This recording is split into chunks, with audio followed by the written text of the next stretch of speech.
ध्यान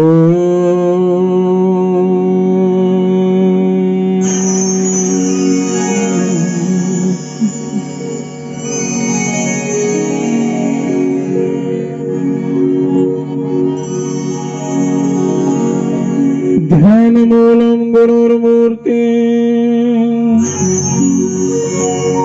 पूजा मूलम गुरु पदम मंत्र मूलम गुरुर्वाक्यम मोक्ष मूलम गुरु कृपा मंत्र सत्यम पूजा सत्यम सत्यम देव निरंजनम गुरुवाक्यम सदा सत्यम सत्यमेकं परमं पदम्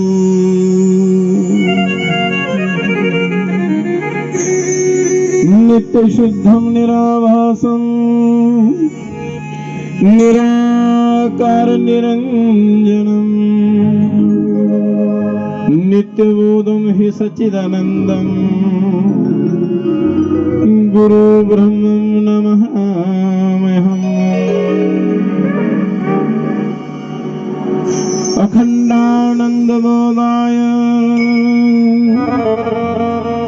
शिष्य संतापहारिणे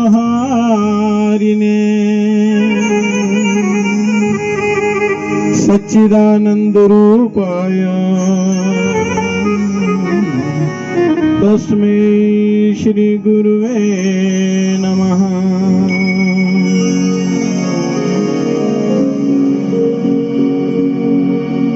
नंदन्तु साधका सर्वे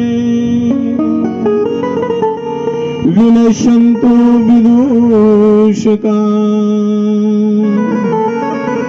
अवस्था शोभे में अस्तु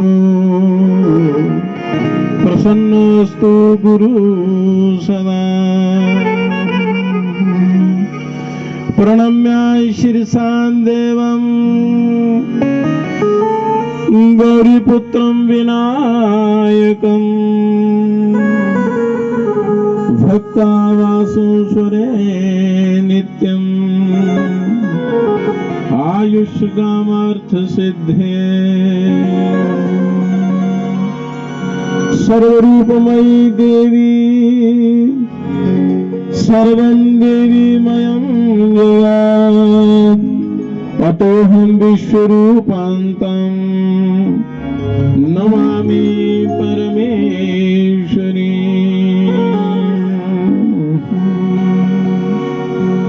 सर्वबाधा विनिर्मुक्तं धन धान्य सुतान्विता मनुष्यो मत्प्रसादेन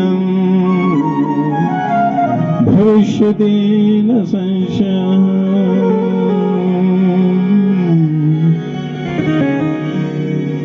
ओम कुलानाय शुभदाय शांता सर्वदा कुलवर्धना आयुर्बलं यशो देहि कुलदेव नमोस्तुते।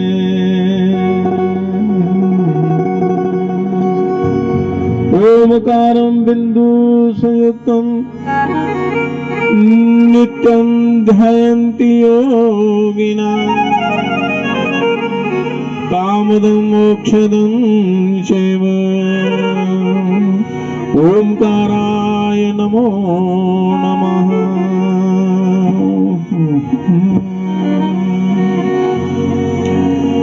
तनु पवित्र सेवा किए धन पवित्र कर दान मन पवित्र हरि भजन करे होत त्रिविध कल्याण।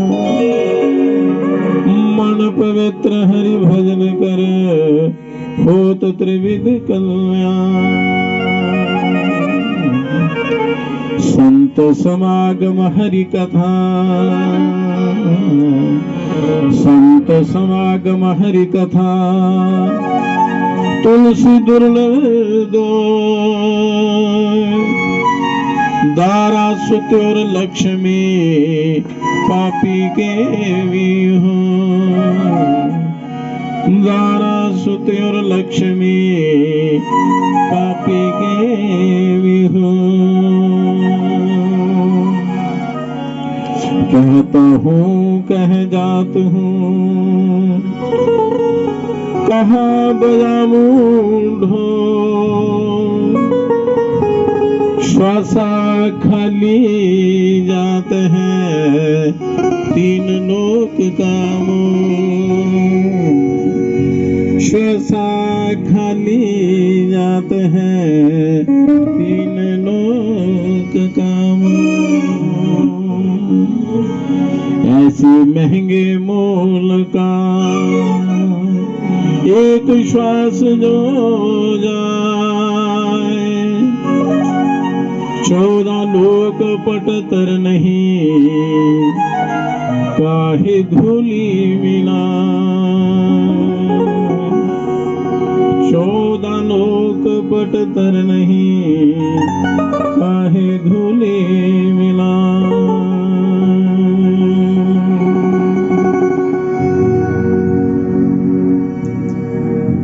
परम पवित्र आत्माओं,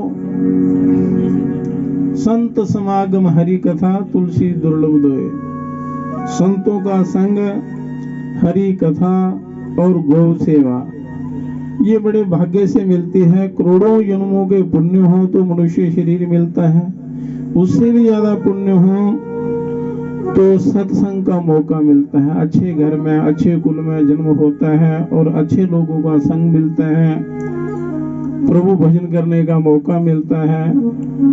और संसार में सबसे बड़ी सेवा गौ सेवा है। आप लोगों ने जो मिलके ये गौशाला का निर्माण किया है तो सबसे बड़ा उत्तम धर्म है, ये परम कर्तव्य है, क्योंकि गौ माता पूरे विश्व को पालती है। त्रिलोकी में गौ माता के समान कोई हितैषी नहीं है। गौ और ब्राह्मण ये कभी किसी का साथ नहीं छोड़ते, ये कल्याण करते हैं, हमेशा कल्याण करते हैं। तो 2 प्रकार के प्राणी सूर्य मंडल का भेदन करके उस परम ब्रह्म परम पिता परमात्मा के धाम में जाते हैं सीधे। एक तो फौजी लोग जो सेवा करते हैं देश की सेवा करते हुए, क्योंकि उनके अंदर कोई कामना नहीं होती, एक ही लक्ष्य होता है देश की सेवा करना। और दूसरा योगी लोग जो साधना करते हैं, तपस्वी संत महापुरुष लोग, वो भी योग के द्वारा 10 द्वार भेदन करके सीधा परमात्मा के पास गोलोक धाम में जाते हैं। तो गोलोक धाम भगवान श्री कृष्ण जी का धाम है। तो ये गौ माता का वहीं से प्रादुर्भाव हुआ है भगवान श्री कृष्ण चंद्र जी के द्वारा। तो गौ हर प्रकार से पालन पोषण करती है। जब अकाल पड़ता है तो गौ ही सबका पोषण करती है, क्योंकि गौ के दूध में अमृत भरा रहता है और इसमें सोने का भी अंश होता है।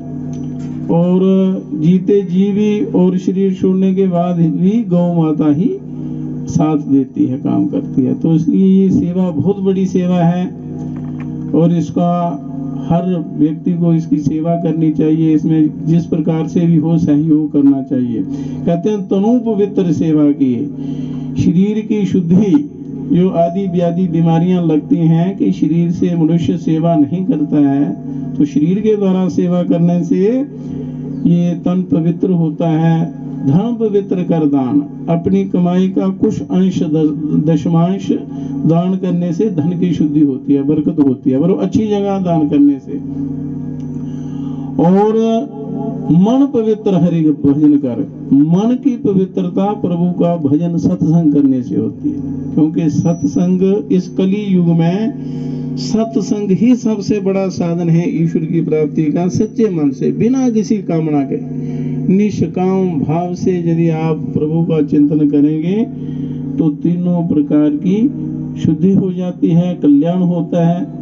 तन मन धन, इन तीनों प्रकार से सेवा करने से कल्याण होता है। तो बड़े भाग्य से मौका मिलता है, परमात्मा की विशेष कृपा हो तो ये प्रभु का चिंतन करने का मौका मिलता है। तो इस मौके को व्यर्थ नहीं गंवाना चाहिए, क्योंकि मनुष्य 24 घंटे में 21,600 श्वास लेता है। तो कुछ श्वास हमारे सोने में चले जाते हैं, आधे कुछ दुनिया के काम काज में, धंधों में चले जाते हैं, कुछ लड़ाई झगड़े में। ऐसे ही हम अपना सारा जीवन व्यतीत कर देते हैं। तो ये मनुष्य शरीर आखिरी दरवाजा है ईश्वर की प्राप्ति का। तो इस आखिरी समय का पूरा पूरा लाभ लेना चाहिए। एक भी श्वास आपका व्यर्थ नहीं जाना चाहिए। गलत कामों में शुद्ध खान पान रखना चाहिए, क्योंकि खान पान जैसा होगा वैसी ही आपकी बुद्धि होगी और उसी के अनुसार कर्म होगा। तो आहार शुद्धो सत्व शुद्धि, सत्व शुद्धो ध्रुवा समृद्धि। आहार की शुद्धि से आपकी बुद्धि पवित्र होगी, बुद्धि पवित्र होगी तो कर्म अच्छा होगा, कर्म अच्छा होगा तो आपकी गति भी अच्छी होगी, जन्म सफल हो जाएगा। तो गौ माता हर प्रकार के ग्रह दोष भी दूर करती है, हर प्रकार के संकट भी दूर करती है, और इसकी सेवा हर व्यक्ति को करनी चाहिए। मंदिरों में, घरों में गौ सेवा बहुत ही आवश्यक है और लोक परलोक दोनों में सहायक होती है। भगवान श्री कृष्णचंद्र जी ने भी इनकी सेवा की है, गौ सेवा, गौ पालन किया है। तो ये हर प्रकार से कल्याणकारी है। तो आप लोग बड़े भाग्यशाली हैं जो इस धर्म कर्म से जुड़े हैं और आज ये सत्संग करने का मौका आपने दिया है। चलो परमात्मा का सबका कल्याण हो। तो बिना, क्योंकि कोई भी काम हो तो गुरुओं के बिना नहीं होता, इसलिए कहते हैं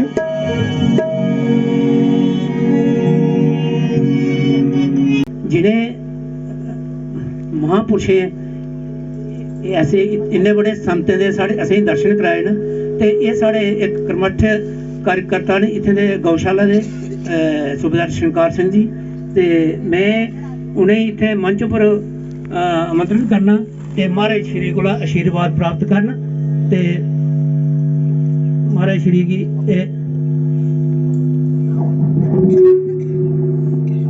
इन्हें की चुन्नी कन्नै ते पुष्पमाला कन्नै इनका स्वागत किया जा। ये इन्ने पुराने और इन्ने अच्छे कार्यकर्ता ने जिन्हें असें ही एनर्जी गौशाला की तैयार करने भरी है और इन्हें असें फोन किया अपना। तो समर सिंह जी आप भी आ जाए, तो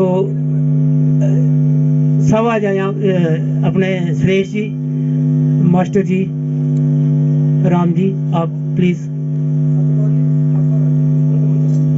तो